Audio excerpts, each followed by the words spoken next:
Hello and welcome back to another episode of ProdSec Decoded, the podcast where we explore how product security and AI are reshaping fast-moving enterprises. I'm Pratik Roy Chaudhary. And I'm Chiradeep Patel. Today we're excited to talk with Aftab Banth, a cybersecurity executive with almost 2 decades of experience leading security initiatives across a wide range of industries. Aftab currently serves as Global Head of Enterprise Security and also hosts his own podcast, the CISO Circle Podcast. He's built security programs at scale across companies like Medallia, Sephora, and Fortinet, and serves as an advisor to multiple security startups. In today's conversation, we dive into how security has evolved across different industries, the art of balancing security with fast-moving development teams, and what effective DevSec collaboration actually looks like when it's working well. We also explored the emerging security landscape around AI and agentic systems, discuss why remediation flows often make or break product security programs, and talk about proactive approaches like threat modeling that can shift teams from reactive to strategic thinking. Let's jump in. Aftab, welcome to ProdSec Decoded. To have you on the show. Great to be here. Thanks for having me. Before we dive into the technical deep side, let's talk about your podcasting experience. Do you have your own podcast, the CISO Circle? And we are relatively new at it, but how did you get into it? And what kind of conversations are you trying to surface that maybe aren't happening elsewhere in the security community? Yeah, great question. It's interesting. I actually was asked to do it a while ago. And initially I was very hesitant. Not hesitant in the sense where I didn't want to draw the attention to myself. I was very conscious of probably a little more nervous than anything. But so I wasn't initially up to do it. And so I had shared this story with my wife and I told her that, hey, I have an opportunity to do this, but I passed on it. And she kind of gave me a weird face. And anyone who's married would kind of know, like, she probably wants to say something, but didn't. So fast forward, I don't know, maybe a week or two later, I'm actually washing the dishes, and I'm actually, ironically enough, listening to a security podcast. And she walks over to me. She says, for someone who prides himself on being logical and someone who prides himself on being someone who helps people, you're kind of a hypocrite right now. I leaned over to her and I said, well, what do you mean? She goes, you, for your own insecurities, chose not to do the podcast, but yet you're here consuming them. So I think that's a little bit hypocritical. And, but whatever it's worth, I think you should reconsider. I literally stopped what I was doing. I texted the gentleman who asked me to be a host, and I said, let's do it. So that's how it all came to fruition. In terms of the podcast, I think, it's the hope is that it can be something fun. I'm very much a person who believes in just laughter and just enjoying life and all the beauties that it brings upon us. And so you can bring some joy and teach people about experiences that we've gone through, be raw about them. I think that was a goal. Now, whether we will achieve that or not, it's a different story. But the hope is that that's what the podcast would be. And, it's still evolving. I think we've done a few seasons and hopefully we've learned a lot and we'll continue to just iterate on it. Yeah, I listened to your podcast. It's quite informative. So I'll encourage our listeners to go to the CISO Circle. We'll provide it in the show notes. But talking about podcast, Chiradeep and I, we started this podcast, as you said, quite recently. And I think the main thought behind was that, hey, we looked up some product security related podcast. We could not find anything which talks to, experts such as yourself and security leaders such as yourself. So we thought, why not start something? So that's our backstory. It's a lot harder than you think. As much as you think it's a lot of work, a lot of preparation. That's right. There's a lot of post-processing, pre-processing, but it's fun. So maybe if you're enjoying it. Yeah, absolutely. So maybe what we'll do is we'll just get started with your career journey and kind of look at your background. You have led security at various companies which are remarkably different from each other, retail, legal, high-tech, SaaS, and so on. So walk us through your journey. What pulled you into cybersecurity? What's kept you here? And as you went from one industry to another, how did you see security evolving as you navigated through these worlds? That's a great question. And sometimes you think I look back and you find yourself where you are. Like, well, how did I get here? Even I'm puzzled at times, but I think the one guiding principle, two guiding principles that I've always had is, follow the problems. I fall in love with challenging problems, and not to say that you can solve them, but to just be mentally challenged and be uncomfortable is a place that I enjoy. So that was number one, and not necessarily like live in your box, right? So it's very easy to join an organization and say that, hey, your role is X, which is great. We all have to service the business and do what's needed, but don't limit yourself to that. There's problems that fall outside the scope of what you're quote unquote supposed to do. There's no reason why you can't provide a helping hand. And I think that's ultimately what led me to security. I mean, I wasn't really hired. I mean, I was kind of hired to do security at one of the roles that I was first brought into, but it wasn't the main focus because we saw a need. We saw that we had telemetry that can support our business. And it just happened to be security telemetry that ultimately what ended up being how I got probably my first opportunity to lead a formal security function. And then in terms of like just what I've learned across the different industry, I think, you have to understand the business, which I think is an easy statement to make. But as you said, retail, what's important in retail is vastly different to what's important to SaaS or even legal. I mean, it's not to say that any one of them has it correct. They're incorrect. It's just having an intimate understanding of what the business values and really thinking about how your function could accentuate that, right? How your function could support that. And when you talk about security specifically, I think the biggest takeaway that I've gotten is to align whatever we're doing as close to what the business needs as possible and support it, not necessarily hinder it. But that's the big takeaway that I've had in terms of my career. And I'm not sure if it's the right takeaways, but it's helped me very. I think that makes sense. And talking about following the problems, one of the things that obviously we are kind of focused on in this podcast is about product security. So from that perspective, how do you view product security? How do you kind of define it? Because there are obviously different definitions and it would vary also with the different industries. So keeping that in mind, how do you look at product security? Yeah. And that's a great question. And I think it goes back to my first premise is that, understanding what the business values, right? I had a mentor in my early 20s who said, Aftab, when you choose what roles to take on, if you pick a role, if you find what the company does to make revenue and you pick a role that is close to as possible, typically you'll get treated well. When I look at product security, very similar. Like the product isn't necessarily like, hey, this is the SaaS application that we're supporting, or if you're in insurance, it's really like look at how the business generates revenue and specifically say like work backwards from it. So that's the way I would quote unquote coin product security. Now, in the tech-centric world that we all live in, product security has a very specific viewpoint. Is generally speaking, it's maybe an application or service that's being offered that's technical, right, in nature. So how do you enhance that? How do you support that? How do you ensure that it's done in this, a very trustworthy manner? How do you build trust across, not just your partners internally, but more importantly, your customers and your external partners? So that's the way I would coin it. In the different industries that I've been in, it may look somewhat different, but in general, the overarching theme would be that. Got it. And in the context of product security, again, there is a lot of talk about proactive versus reactive. Obviously, you need all the reactive, monitoring and all of that. But what's your take on proactive product security versus reactive? Like things like, threat modeling, red teaming, and more offensive kind of things. Yeah, I learned this early in my career. Proactive security is very expensive. So, it's as much as we like to be as proactive as you are, but the reality of this. So if you can, so to speak, shift the problem on this head is important. But you hit the nail right on the head, right? When you talk about like securing assassin, say for example, right, the proactive nature of it, and this is where it's important. We use this term shift left, and I've always like found that term to be interesting because I never really know what that means.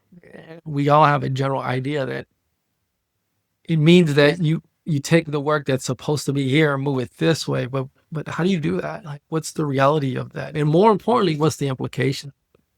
And that's where I find the most fascinating, because the shift left ideology, right? When you talk about like proactive, the shift left ideology is heart's in the right place. Right? You want to make it to where security is done as close to the development of the product as possible. But if not done correctly, then you're just essentially shifting work from one place to the other. And then, I'm a big proponent of empathetic security, where you're very empathetic of the teams that you work with, very empathetic of what you're asking of them, and I guide my teams to be as supportive as possible. So proactive security is just that, right? When you talk about threat modeling, when you talk about any of these proactive things in nature, it's not only about providing them with the tooling, providing them with the visibility, providing them with the knowledge to execute on something, but it's the support that you provide, proactively supporting them. So, for example, not showing up when the product's ready to be delivered, but are you in the architectural conversations? Are you in line with product? If you are doing red teaming, like with the artifacts that come out of those exercises, what exactly do you do with them? Do you use them as, hey, this is a ticket you need to fix? Or are you looking at broader themes around the red teaming exercises to say, okay, our team is deficient in application logic. There's a lot of, right, that we see here, or our SCA or a third party program around what open source packages we're doing. Like there's a theme that resonates from all that I think helps you a lot more than just, I think when you talk about reactive, hey, we see something, go fix it. Because you can do that forever and not really make any progress. Yes, certainly the shift left strikes a note here, because I've been at the receiving end of that. It's just adding more work on the developer side. Correct. Without much context is what my experience has been. Right. And so that's always a loaded question, because the developers being kind of the center of the whole product lifecycle. How do you actually balance getting the security right while keeping those fast-moving software teams productive and happy? What does that look in practice? Yeah, so that's also, and again, this is easier said than done, but I think the number one thing that I've learned is listen. And it sounds odd, but I think that, the first meeting that I've ever tried to have or looked at whenever I join an organization is walk to every leader that will take a meeting with me and just, how is the security, and what are not what we're doing well, but what are your intimate pain points? And you find that you'll start seeing a very unique theme to it. And I think what you highlighted is exactly that. My experience has been that, where, hey, the team just show up, tell us to do some stuff, and they come back when there's an audit happening. So there's not really a partnership there. And I share, let's not have a versus mindset. So it's not security versus you. That doesn't lead you anywhere. And it sounds odd, because security people want to think of security as controls and technical. Security is a people's problem. And when you start thinking about from that lens, then getting things right ends up, I think, being easy, because now if we think of it like a partnership, or if we think of it as like, how do we change behavior? So what are the things that we can do to do that? And so you partner with the different organizations. It could be something as simple as like, I don't know, their metrics, right? Metrics that you and I both agree are important to us. They may have some operational bend to them, and they may have some security bend to them, but collectively, if we believe we're doing the right things, these metrics should move in the direction that we both agree upon. I think that's important, and I think that's the only way that it works, because you can have short-term wins outside of that, but if you want to build a long-lasting program that will do the right security things over time, that's the only way it works. Yeah, certainly the other reputation security has is for saying no. Yeah. Or 100%. yeah. Yeah, it's easy to say no, right? And look, we're living in that now. I can't tell you how many CISOs I've spoken to who talk about, when you talk about AI and AI enablement, and it's easier for us to just say no because the risk is too high. Okay, great. That's definitely an answer. And I don't necessarily think it's the wrong answer. I would do it differently, but it's a reasonable place to be, but it's easier to just say no. That's where I think that we need to, at least security teams, myself included, need to challenge ourselves. Like, how do we up level this? All right. It's not easy. It's not easy. Yeah, definitely. So you mentioned AI. So that's another topic dear to this podcast heart. And that's clearly on everybody's radar. AI agents, AI agent this, AI agent that, wipe coding this, wipe coding that. And everybody's declaring that, this age of the software engineer is dead and everybody's going to be wipe coding. It's obviously overhyped, but there's some truth to it. I certainly use assistants in my day-to-day coding. What about you? What security risks do you see that emerge from this kind of phenomenon? You on the coding portion of it or just AI in general? Yeah, coding portion. Look, I think it's a force multiplier. So I think that's a good thing. And I look at AI as just that. Like, there are going to be some casualties along the way. And I think that anytime there's a disruption in any area, there's an opportunity to generate value. It's hard to say no to that. And to done responsibly, I think it's a net positive. But the vibe coding specifically, I think it's a force multiplier. I think the one discipline or the one, I think I heard this on a recent podcast that I was listening to some months ago. And he said that code or software is the one thing that we can't get enough of. So there's a lot of things that we create as human. Software is something that we can always do more of. So the ability for us to now have a technology that provides us more of that is a good thing. Now, from a security standpoint, it does create tons of challenges. And I think the first one that, like, most of the models that people are using are generated via open source code, right? So what does that mean? Well, if we know statistically, like, a certain percentage of all open source code is vulnerable, right? Then you're just, now the problem that may have been small becomes exponentially larger. So if a mid-tier software developer generates 100 lines of code per 8 hours, and with vibe coding, he or she is now some multiplier of that, then the percentage of vulnerable code increases exponentially as well. So what does that mean? Or, like, how do we put some support around that or guardrails to help there? I don't think we should limit it, but yeah, we should acknowledge the problem and then say, like, well, okay, what are some things that we can do to help? Right? Does that mean working closely with the LLM providers to provide them better or more secure code? Or does it mean to leverage AI to support this portion of the business?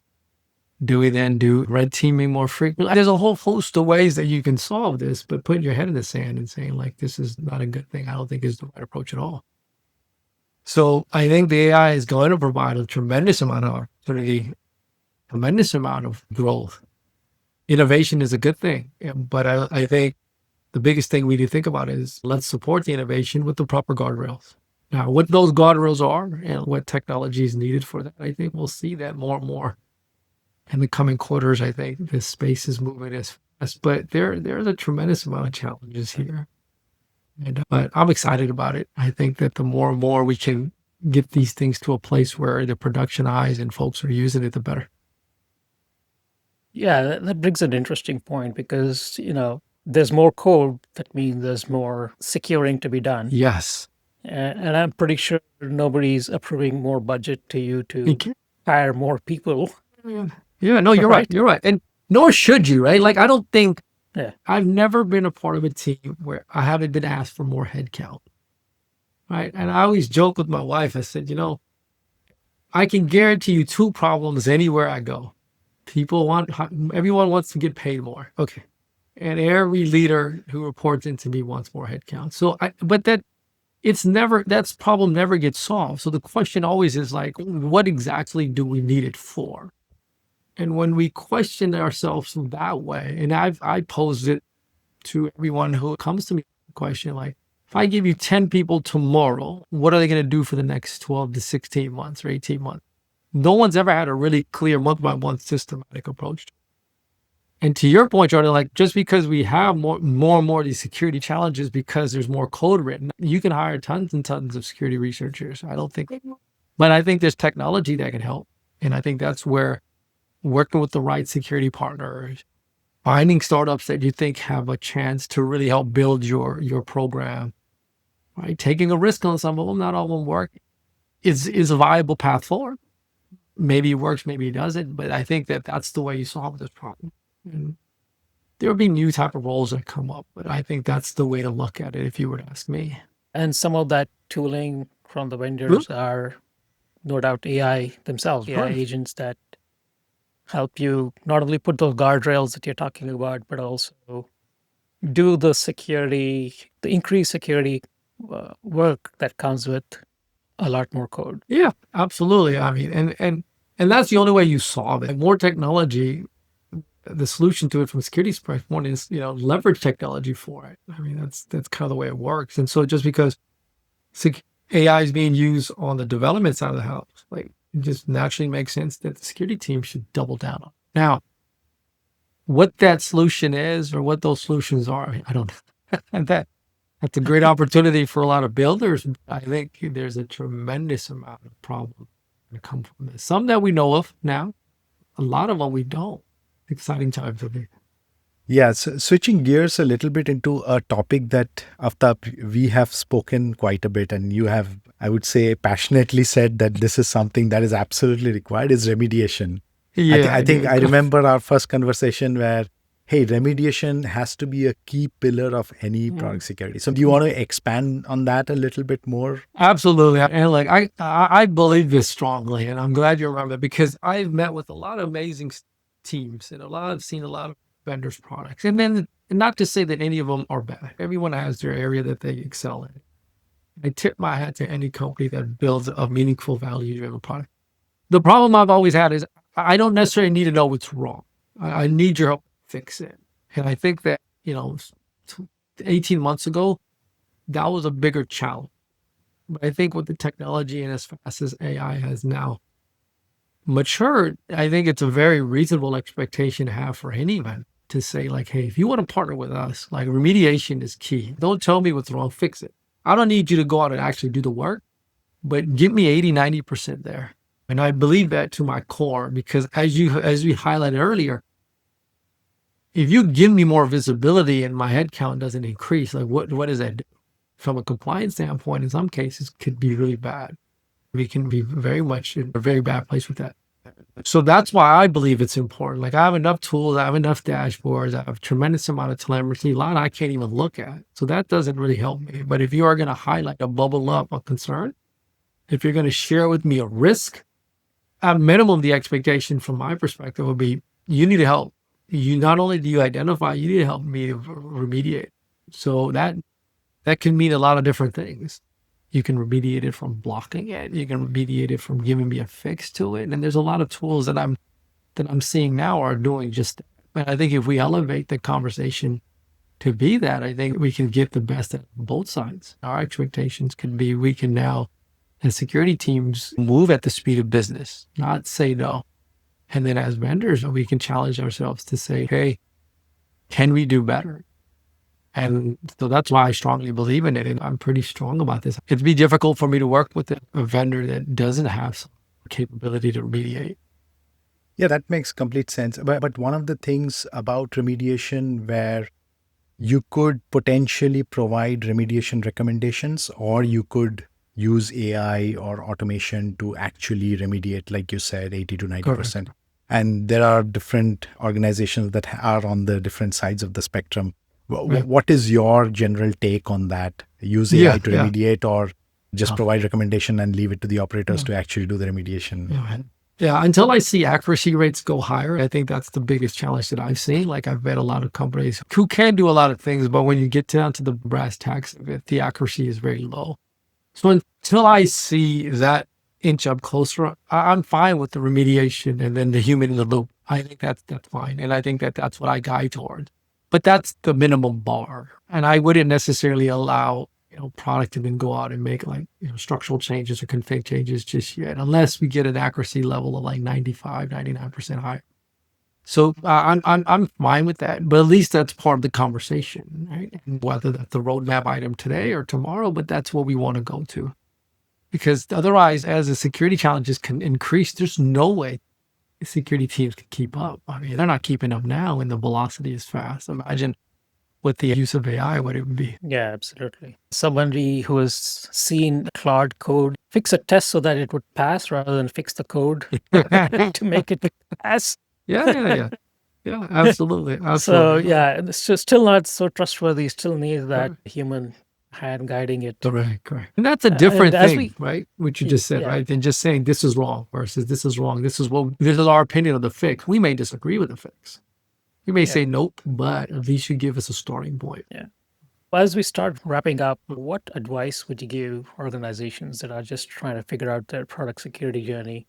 I know a lot of them focus on just AppSec, but maybe they're early stage or they're just really realizing that they need to get more expansive or more serious about it. What would be your top guidance? Yeah. So if you're starting to build a program from 0 to 1 or even getting it to a place where I think it can have meaningful impact, the first thing to do is build trust, or influence and trust, right? That's number one. And I think that if you don't have influence and trust, then your ability to partner with the engineering organization is severely limited. I can go scan your code, I can show it to you and say, hey, these are the things that we found. And the reality of it is I say, okay, well, thank you, but we're going to keep building features and help and generate revenue. So the influence and trust has to start first. And I tell folks, don't go out and buy anything, but make sure you have that established. And so start there.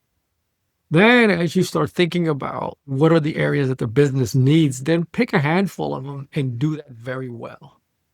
Okay, don't boil the ocean, build the trust, build that cadence with the organization, the engineering teams, and then pick a few things that you believe that you can partner really strongly with. So, maybe it's threat modeling. Okay, that's the first area we're going to focus on. So let's just focus in on that and make that an OKR for a couple of quarters or maybe even a year, depending on the size of the organization. Then move to, okay, let's secure the SDLC in general. And then let's get SaaS right. So whatever that may be, but build the trust, build the influence first. And that's at the right leadership level. And then pick and choose specific areas to go deep in and really partner. And when you talk about partner, and I equate it to teaching. Folks always look at me very odd when I share that word, but a lot of times security is being a good teacher. And so when you're starting to pick these areas of like, hey, why our threat model is important when you do an exercise and the artifacts that come out of it, teaching these teams like this is why maybe your business logic was flawed. Or this is why when you didn't sanitize this input, what the downstream effect that is. Or this is why this specific vulnerability in this open source package is in fact something that we should be mindful of. Another one that has come up a lot where education is important is, and I'm just shocked, but licensing, like open source, licensing they have. And a lot of developers are like, oh, I never thought about that. Yeah, because certain licenses have certain limitations. So if you do pull them into your code, when you're selling a product in maybe a certain geography or a certain area, or you're doing something with that code and you don't properly identify it or what, that can have a business impact. So influence, trust, pick specific areas to partner with. Don't boil the ocean.